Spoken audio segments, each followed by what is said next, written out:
Hello and welcome to the Farming Week, the podcast from Agriland that keeps you up to date with the latest in Irish agriculture. I'm Frances McDonnell and joining me on this edition is Aisling O'Brien. And we'll also hear a little later from our colleague Charles O'Donnell, who's been in China and Korea this week. Well, it's officially back to school season in Ireland and sadly the end of the summer holidays. Despite the fact, according to Met Éireann, that summer 2024 was the coldest summer recorded in 9 years. However, despite local weather conditions, European farmers as a whole may be able to look forward to warmer relations with the European Commission in the months ahead, if a new report published this week is anything to go by. Aisling, what is this all about? Yes, so back in January, listeners may recall that the president of the European Commission, Ursula von der Leyen, launched what she called the Strategic Dialogue on the Future of Agriculture in the EU, which she said would shape a shared vision for the future of the European Union's farming and food system. Now, of course, Frances, that move was part of a wider response by the EU Commission to farmer protests right across Europe, including here in Ireland, against low prices, lack of transparency in the food chain, the ever-increasing level of EU bureaucracy and red tape facing farmers, amongst many other issues that farmers took to the streets over. So over the last 7 months, stakeholders from across the agri-food chain have been taking part in this strategic dialogue. Now, it's a process, as you kind of alluded to there, which many have said is a welcome departure from maybe the more top-down approach that's been taken by the Commission previously on this. And it did seem to be a meeting of minds, so to speak. And the final report was published this week by the group overseeing the strategic dialogue. And it includes an assessment of the challenges and the opportunities facing the agri-sector across the EU, but also it includes a set of recommendations. Now, these suggestions are going to guide the work of the Commission when it's shaping its vision for agriculture and food. That's been promised by Ursula von der Leyen in the first 100 days of her second term in office. So we'll have to see what comes from that. And she did acknowledge that following the launch of this report, that farmers need a decent income and that the Dialogues report considers that food and agricultural production are an essential part of European society and security, and that the diversity of European food and farming is an important asset. Now, there are many recommendations, Frances, as you can imagine, in a European report of this scale, but just to highlight some that I think will be of interest to our listeners in particular. The first relates to CAP, of course, the Common Agricultural Policy. There's one currently in place at the moment providing €300 billion to farmers until 2027. But what happens after that? Well, that is the big question. So part of the report addressed the need to adapt the Common Agricultural Policy in what it said was the context of the ongoing transition towards more sustainable and competitive food systems, and the importance of strengthening farmers' position in the value food chain, access to finance, and the role of trade and international standards. It said that the current policy needs to be changed to meet current and future challenges and to accelerate the ongoing transition of agri-food systems towards more sustainable and competitive and diverse futures. And it said it was essential to make CAP fit for purpose in the context of the EU's enlargement process. And it said the future CAP should focus on central objectives such as providing socio-economic support targeted to farmers who need it most, promoting positive environmental, social and animal welfare outcomes for society, and invigorating enabling conditions for rural areas as well. And they said that based on farmers' economic viability, the CAP should deliver income support for certain active farmers in a much more targeted way. And that's something that's been called for a very, very long time, Frances. And CAP definitely needs a shake-up. And hopefully this report will be the impetus for that now as well. And they said that the dedicated support should prevent farm abandonment and help ensure that farmers can have a decent income as well. Now, they also said that financial supports for environmental and climate actions have to be substantially increased annually. And it called for a temporary just transition fund to be established outside of CAP, which is very important, to complement and support the sector's sustainability transition as well. So that is very interesting as well, kind of ring fencing extra funding for farmers to help them in their climate transitions on their farms, on the ground as well. And I think, look, a lot of people will be looking at that saying, yes, that is definitely needed, that farmers can't be expected to carry all of the burden. And the pot for CAP isn't big enough to include all of that as well, Francess, along with everything else that's expected of it.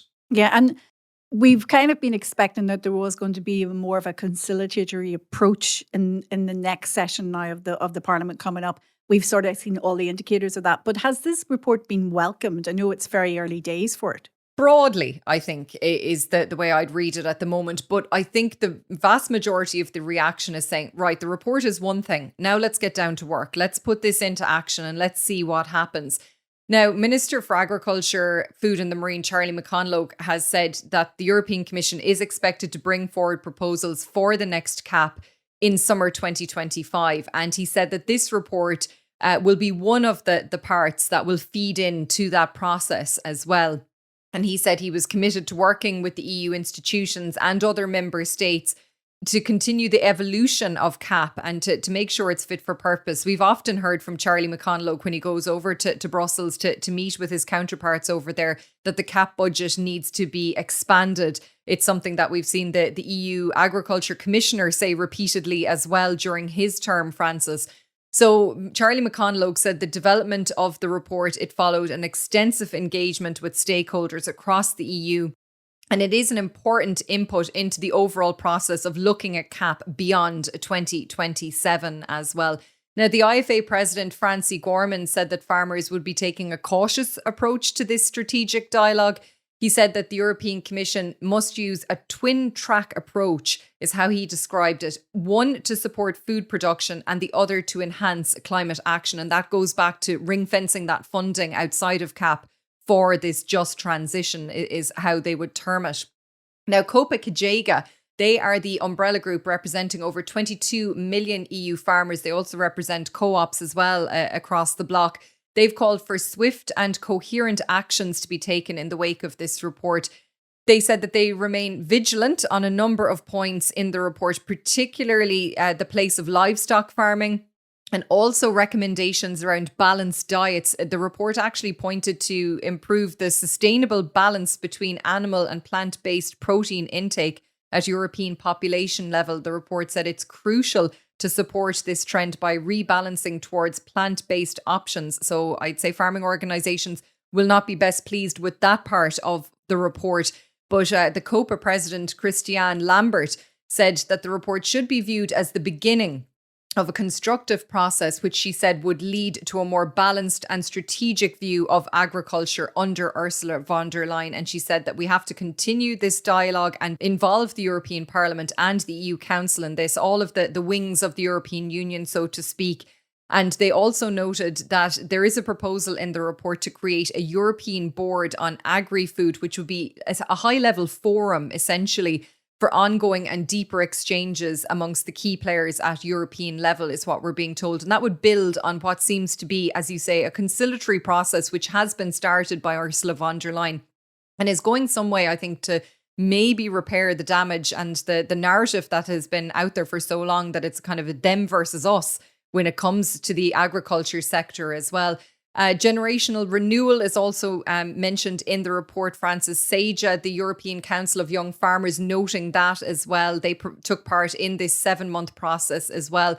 And they said the final report provides young farmers with practical pathways in the sustainable transition. And the report contains a number of recommendations, such as a new action plan and the introduction of a €3 billion loan package from the European Investment Bank, which would have preferential access for European young farmers. So that would be of interest as well. And Fine Gael Midlands Northwest MEP Maria Walsh, who's a part of the European Parliament's Agriculture Committee, gave her reaction as well. She said one of the most significant recommendations in her view was the overhaul of CAP, which she said is long overdue and badly needed. And she said without a meaningful CAP reform, the long-term viability of many Irish family farms is in question. So, a broad welcome, I would say, Francis, but people want this not just to be put up on a shelf. They want this process to be built on. Yeah, I suppose we're going to have to wait and see if this is going to be the blueprint now that's going to come into play. and actually what it means on the ground. But in the meantime, as our regular listeners know, we keep a very close eye on all things dairy here in Agriland, both at home and in relation to global dairy markets. In the last few days, we've seen a very slight fall in the global dairy trade, the GDT price index, and one of the biggest co-ops in the country, Churlawn, has unveiled a proposal to spin out around 15 million shares in Glanbia plc, which is worth a potential €239 million to its members. According to Churlawn, for every 1,000 shares that a member currently holds in Churlawn Co-op, they will receive approximately in the region of €7,000 in value in the form of Glanbia shares, or €26,604 for an average active shareholder. But that's not been the only development, has it, Aisling, specifically on the co-op front this week?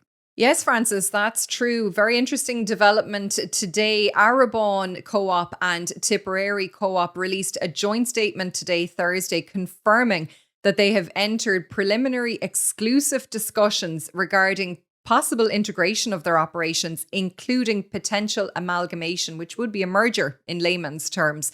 So there was a joint statement issued by both businesses today saying that an exclusive exploratory process has been undertaken by the neighbouring co-ops with a view to creating a stronger entity within the Irish dairy sector. Now, if they did combine, the milk pool of both would place a combined entity in the top 4 co-op processors in the country. So this would be a significant move, Francess. Now, they did warn, though, that discussions here are at an early phase. There's been no decisions made, they say, around potential transition at this point. And they said that any change in their structure, of course, would be subject to a due diligence process. And it would require approval of the board of directors and ultimately, of course, the milk suppliers for both Arrabawn and Tipperary, as well as regulatory approvals as well. I'm sure the Competition and Consumer Protection Commission, the CCPC, would have a role here as well. And they said that a merger would only be considered if it would enhance the return for milk suppliers, members, employees and customers, while at the same time maintaining the co-op's commitment to delivering the highest quality product and sustainable development of the Irish dairy sector. And they said that further updates will be provided as appropriate, but in the meantime, both co-ops will continue to operate their businesses as usual as well. And look, a very interesting development there, Francess. I suppose, look, it is going back to what is happening in the wider sector as well. And it looks like the co-ops are reacting to that as well. We are seeing obviously drops in milk intake at the moment, and will be interesting to see if this possible merger will go through. And also, Aisling, this week we had an announcement from Dairygold Co-op. Yeah, so we had reported this on Agriland previously, but this week Dairygold confirmed that it has launched its milk supplier census, which will cover the period from 2025 to 2030. The co-op said it's to capture the milk production ambitions of its suppliers over the next 6 years. And they said they'll use that data provided by milk suppliers to inform how they and the society can work in partnership to deliver a long-term sustainable future for farming. Now, the Cork-based co-op last carried out a census back in 2020, and the Dairygold chair, Sean O'Brien, said that since then, the dairy market and policy landscape in which we all operate has changed very significantly. And he pointed to sustainability and environmental challenges, the nitrates derogation, emissions targets. He said all of that has fundamentally changed the operating environment for both dairy farmers and processors out there. And he said that the results of this census will inform the decisions needed to support milk suppliers' production ambitions and to deliver sustainable growth for farmers and for Dairygold as well. And he said that getting a full and accurate response to this census cannot be overemphasized, and he urged all milk suppliers for Dairygold to return the census form, which they're getting a copy of this week, by the 4th of October. And they can fill out the paper form, they can do it online or over the phone with a member of the Dairygold team. So there's a couple of options there as well. And look, similar to other milk processors around the country, Dairygold has been impacted by reduced volumes this year.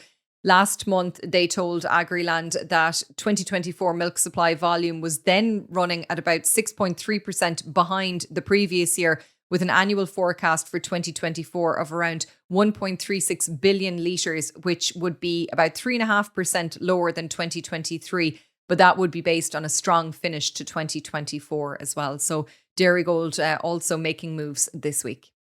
Okay, and we'll just stick with the dairy sector for a bit longer because against the backdrop of a Chinese investigation into subsidies paid to European dairy farmers, the Minister for Agriculture, Food and the Marine, Charlie McConnell, and Minister of State with responsibility for new market development, Martin Hayden, have both been leading trade missions to both China and the Republic of Korea this week. My colleague Charles O'Donnell has also been in Shanghai and Seoul this week to hear what opportunities there are for Irish produce in these markets, and he can tell us now how the trade missions have been going. Yes, Francis. The two ministers have been in China and South Korea this week to promote Irish dairy and spirits in China and beef in South Korea. The trade mission took in 3 major cities, 2 in China, the capital Beijing as well as Shanghai, and 1 in South Korea, its capital Seoul. The Beijing leg of the mission saw Minister McConnell engage in a series of high-level political meetings with China's General Administration of Customs Controls, which is the body that controls market access of agri-food products to China, and he also met with officials from the Ministry of Agriculture and Rural Affairs. The aim in Beijing was to further advance the prospects of getting market access to China for bone-in beef, beef offal and germinal products. Minister McConnell also used these meetings to state the position of Ireland and the EU on farm scheme supports for the dairy sector, which is at the centre of a trade dispute between China and the EU at present, as we've covered on the Farming Week previously. The Minister used the opportunity to state that the EU's farm supports are in line with World Trade Organization rules. Moving on to Shanghai then, and the trade mission took on a more industry rather than political feel, with Ministers McConnell and Hayden speaking at a special seminar to promote Irish dairy. Irish suppliers were showcased here, and Chinese commercial players were also in attendance to learn more about the Irish offering. One of the most interesting things we learned at the seminar is that baby formula, which has typically been the main driver of Chinese demand for Irish dairy in the form of milk powder, will in the future be taking a backseat to nutritional and medical uses for milk powder, which will be the main driver of demands going forward. This is down to both a sharp decline in the birth rate to just about half of what it was just a few years ago, as well as an ageing population that have particular health requirements that milk powder can be used for, as well as a generally more health-conscious population that are part of an expanding middle class in China. After the dairy seminar, Minister Hayden then went on to speak at the launch event of Bord Bia's Spirit of Ireland drinks campaign, which has been developed to give an insight into the history and heritage of Irish spirits and to build increased awareness of Ireland's drinks category in foreign markets. Then moving across the water to South Korea, and beef was the big focus here, with Irish beef being officially launched in that country. Ireland, of course, achieved market access for beef to South Korea in May of this year. The Seoul leg of the trade mission saw a beef seminar, similar to the dairy seminar in Shanghai, to showcase Irish beef and inform potential South Korean customers of the Irish product. Further events are set for tomorrow as well to mark Irish beef's entry to the Korean market. And when you're on these trade missions, you tend to bump into a lot of different characters. And in a city of almost 10 million people, I managed to find the one taxi driver who had a lot to say about beef, and he spoke very good English, and he said that if it's a choice between US beef, Australian beef and Irish beef, it's not even a contest, he's going for Irish beef all day long. And although that's just one man's opinion, I wouldn't be surprised if that was a more general feeling as well in a country that eats more beef than any other in Asia. And Charles also got the opportunity to ask Minister McConnell directly what the current position is in relation to the ongoing Chinese investigation. This trip is so timely as well as the fact that it gave me an opportunity to reiterate very strongly and put very clearly the view of the Irish government and the very confident view we have that the schemes that we have in place are fully compliant with World Trade Organization trading rules. And we'll obviously assist the European Commission in terms of being able to respond to the questions that the Chinese government have asked. But I'm totally confident, given the strong responses that we have and the strong position we have, that we can reach a successful conclusion. And that was the Minister for Agriculture speaking to my colleague Charles O'Donnell in Shanghai earlier this week. But it's not just the current investigation by Chinese officials into subsidies paid to European dairy farmers that is high on the agenda for the Minister for Agriculture at the moment, because he's also been asked to outline his position on the National Bovine Tuberculosis (TB) eradication programme by a number of farming organisations. Aisling, why is the Minister facing fresh questions over the TB eradication programme? Yes, Francis. So the IFA and the Irish Cattle and Sheep Farmers Association, the ICSA, both issued statements this week following an online meeting of the TB Forms Implementation Working Group. They met online on Tuesday, where the Department of Agriculture gave an update on the National TB Eradication Programme, which, as we've previously discussed here on the show, spending on that has actually jumped to over €40 million in the first 6 months of this year. But unfortunately, all of the statistics are going in the wrong direction when it comes to herds being locked up and reactors around the country. So following the meeting, the IFA and the ICSA both voiced concerns about staffing levels for the TB eradication programme. The IFA Animal Health Committee Chair TJ Maher said, "We're going to lose up to 10,000 more productive animals from our farms this year, with reactor numbers predicted to hit 40,000. And he said over 700 more farms to date, or 5.5% of herds, have had their farms restricted. While at the same period, the Wildlife Control Programme, which is run under this eradication programme, have only dealt with an extra 200 badgers." And the IFA Animal Health Chair said that the department confirmed that the Wildlife Control Programme is losing 8 full-time staff as a result of the government's moratorium on recruitment in the public service.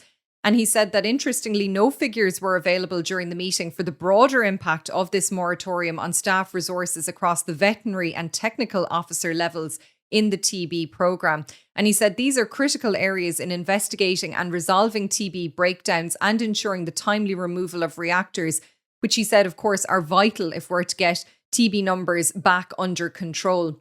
Now, Maher called on Minister Charlie McConalogue and his government colleagues to make a statement on this matter.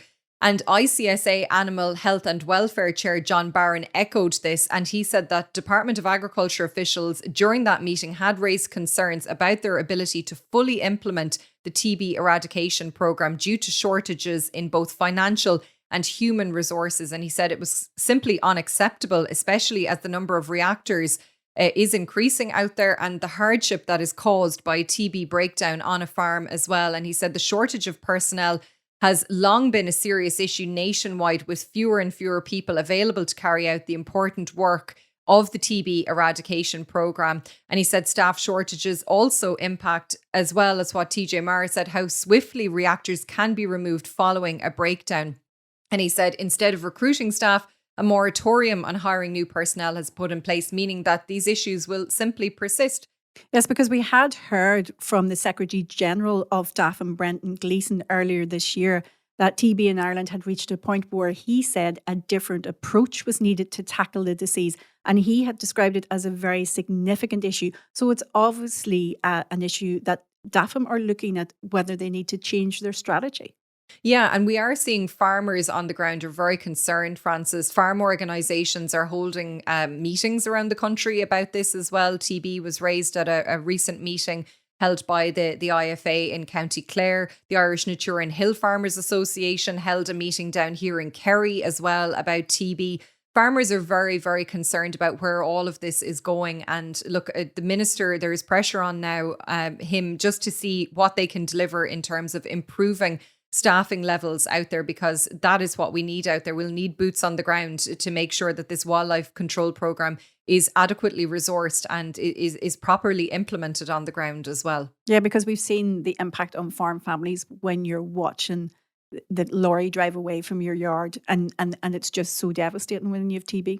Devastating, and it stays with farmers for years. There are scars that are so deep on a farmer and their family as well, because you're terrified it's going to happen again. That's the basic line. So it is. You're just terrified you're going to be a victim again. Yeah, because I mean, if you go to the level that you're depopulated, and that's horrendous, even having 1 or 2 reactors leaving your yard is difficult. But for those who are completely depopulated, and I've spoken to farmers out there who have been, and as you say, there is that fear when they hear of maybe a neighbour getting locked up, that this is coming back to their door once more. And it is very, very traumatising. It's so upsetting, Francess. So look, it is definitely a real issue that needs to be looked at very seriously by the government. Yeah. And of course, now we have been talking about nitrates derogation for a while. That's obviously coming up again for the minister. But this week, Agriland was out on a farm walk in Moneygall in County Offaly, where the chair of Arrabawn, Edward Carr, who's also the chair of the Irish Cooperative Organisation Society, ICOS, urged farmers to do what they have to do to retain the nitrates derogation And he highlighted that improving waterways is key to this. His appeal to farmers came in the same week that the Minister of State with responsibility for nature, heritage and electoral reform, Malcolm Noonan, launched the Water Action Plan 2024, Ireland's third river basin management plan.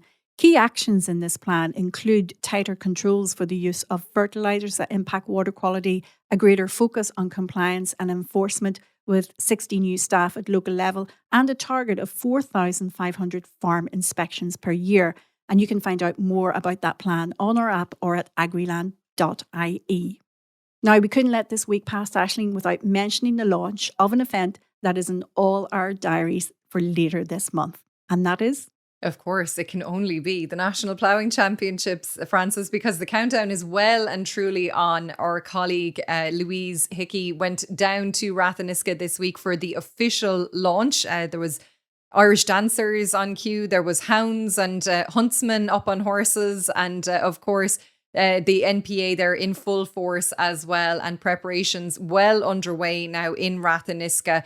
Of course, it's taking place from the 17th until the 19th of this month. If you don't have it in your calendar, you definitely need to put it in at this point.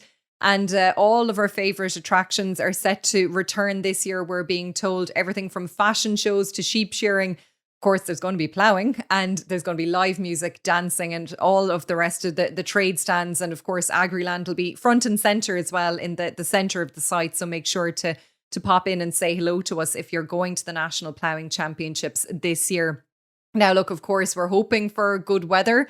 Anna Marie McHugh, of course, she's the Assistant Managing Director of the National Ploughing Association. She said weather conditions up to this point for laying of all of these roadways that we see, kilometres of roadways around Ratheniska, to make sure the site can be accessible to everybody who's visiting. It's been good so far, and she's hoping that the rain will stay away as well. Obviously, we had some tricky conditions last year. Tricky is one word for it, Ashley. yeah. Torrential might be another. Yeah, there was a couple of pushing of cars out of of car parks and everything like that. But as I said 12 months ago, it brought everybody together. We were united with the rain and in the mud, Francess, down in Ratheniska. But hopefully. Yeah, I've heard various people talk about, getting lineups of Child of Prague outside their doors and various things. And then if anybody else has any ideas how to alter the weather for the Ploughing Championship, we'd love to hear it here at Agriland too.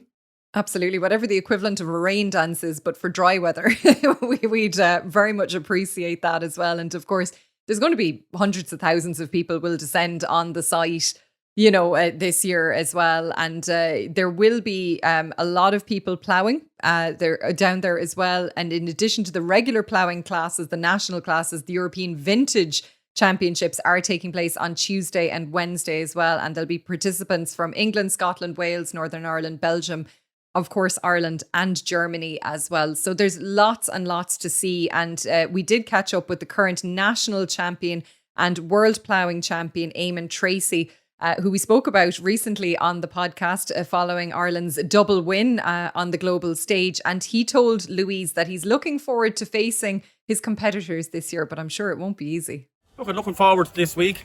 They're all going to be gunning for me now, being the current national champion and the current world champion. Everyone is going to be there to beat me. And I'm looking forward to the challenge. And it's going to be difficult. I do know that. Ireland is full of great ploughmen. Now, so that's Eamon Tracy there, the world ploughing champion, who's bidding to retain his title in Ratheniska in a couple of weeks. And obviously, I'm sure he'll be part of the team down there that's setting up the plots as well. When we spoke to him, he was very, very busy doing that as well. So definitely not a man to be idle, Francess.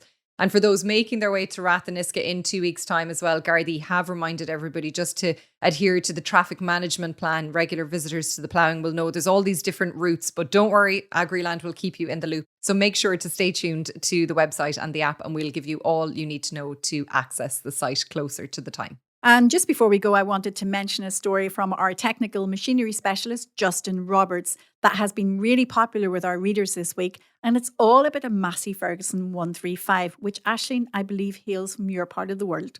It does indeed. So Justin is constantly touring Ireland and overseas to bring great content to our readers on all matters machinery. And he recently attended the National Irish Vintage Rally. as he said, in the kingdom, and he came across a Massey Ferguson 135 owned by Sean Cronin from Kerry. Now, he said, initially it was pretty unremarkable, but then he had a closer look at it, and he said for a 45-year-old unrestored tractor, it was in excellent shape with all of the original tin work still in place and no sign of rust anywhere about it.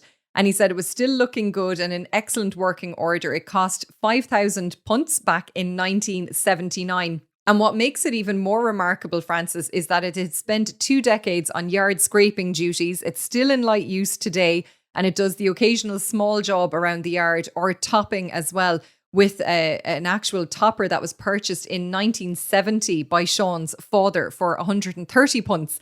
And what is the secret to all of this longevity? Well, you'll have to read the piece to find out a bit more, but here's a clue. It's zinc.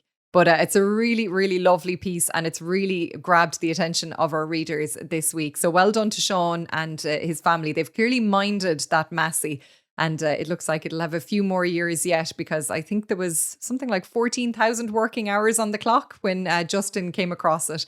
And maybe there'll be another few thousand yet in it. We're going to say the secret is that special air you keep telling us that's down in Kerry. Aisling. Oh, no comment. That's all we have time for this week. So now from Aisling and myself, thanks for listening, and please don't forget to rate, review and follow The Farming Week on Spotify, Apple Podcasts or wherever you get your podcasts. We hope you have a good week ahead.